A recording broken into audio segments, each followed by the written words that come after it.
রবীন্দ্রনাথ ঠাকুরের পাশে যে বাচ্চাটিকে দেখা যাচ্ছে সে সত্যজিৎ রায়, যেখানে ছোট্ট সত্যজিৎকে রবি ঠাকুর একটি কবিতা লিখে দিচ্ছেন। সোশ্যাল মিডিয়া শুধু নয়, বহু পত্রপত্রিকা বইপত্রে এই ছবির বাচ্চাটিকেই সত্যজিৎ রায় বলে দাবি করা হয়। এটি সম্পূর্ণ ভুল তথ্য। তাহলে বাচ্চাটিকে সেই পরিচয় দেওয়ার আগে বলে রাখি, সত্যজিৎ রায়ের সাথে রবীন্দ্রনাথ ঠাকুরের সাক্ষাৎ হয় এবং রবীন্দ্রনাথ ঠাকুর ছোট্ট সত্যজিৎকে একটি ধানের শীষের ওপর একটি শিশির বিন্দু এই কবিতাটি সত্যিই লিখে দিয়েছিলেন। তবে দুটো ঘটনা সম্পূর্ণ আলাদা এবং ছবির বাচ্চাটি একদমই সত্যজিৎ রায় নয়। তাহলে ঘটনাটি কি? রবীন্দ্রনাথের সঙ্গে সত্যজিতের প্রথম দেখা হয় শান্তিনিকেতনে। সত্যজিতের মা সুপ্রভা রায় ছেলেকে নিয়ে গিয়েছিলেন রবি ঠাকুরের সঙ্গে দেখা করতে। তখন সালটি 1929। সত্যজিৎ রায় মোটামুটি 8 বছর এবং রবীন্দ্রনাথের বয়স 60।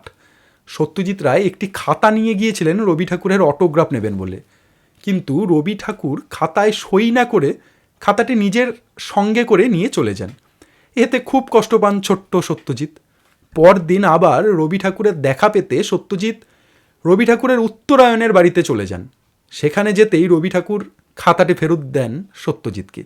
সেই খাতার মধ্যেই লেখা ছিল সেই বিখ্যাত কবিতা, বহুদিন ধরে বহু ক্রোশ দূরে, বহু ব্যয় করি বহু দেশ ঘুরে, দেখিতে গিয়েছি পর্বতমালা। সত্যজিৎ রায় নিজে লিখেছিলেন যে এই কবিতাটি রবীন্দ্রনাথ তাকে দিয়ে বলেছিলেন, এর মানে বড় হলে তুমি বুঝবে।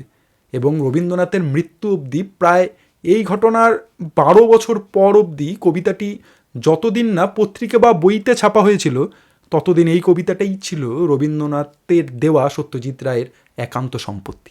এমনই বলেছিলেন সত্যজিৎ রায় নিজেই। এবার এখান থেকেই আসে আসল বিভ্রান্তিটা।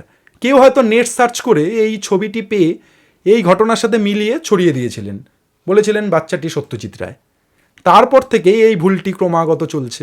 কিন্তু রবীন্দ্রনাথ ঠাকুরের পাশের এই ছোট্ট বাচ্চাটি আসলে কে? এর নাম অভিজিৎ চন্দ, যিনি রবীন্দ্রনাথ ঠাকুরের শান্তিনিকেতনের একান্ত সচিব অনিল চন্দ ও বিশিষ্ট চিত্রশিল্পী ও সমাজসেবী রানী চন্দের ছেলে। বিশ্বভারতী সংগ্রহশালায় এই ছবিটির প্রকৃত উৎস নিয়ে কিন্তু বলা রয়েছে।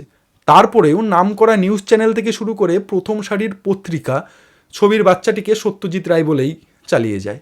এমনকি অবাক করার বিষয়, কিছু বছর আগে সত্যজিতের জীবনকে নিয়ে তৈরি করা পরিচালক অনিক দত্তের সিনেমা অপরাজিতাতেও এই ছবির বাচ্চাটিকে সত্যজিৎ রায় বলে দেখানো হয়। বিশাল বড় ভুল কিন্তু এটি। যাই হোক, ফান্ডামেন্টাল অফ অনিলের এই ভিডিওটি দেখার পর আশা করছি এই ভুলের পুনরাবৃত্তি আর কারোরই হবে না। ভিডিওটি ভালো লাগলে অবশ্যই সঙ্গে থাকবেন। নমস্কার।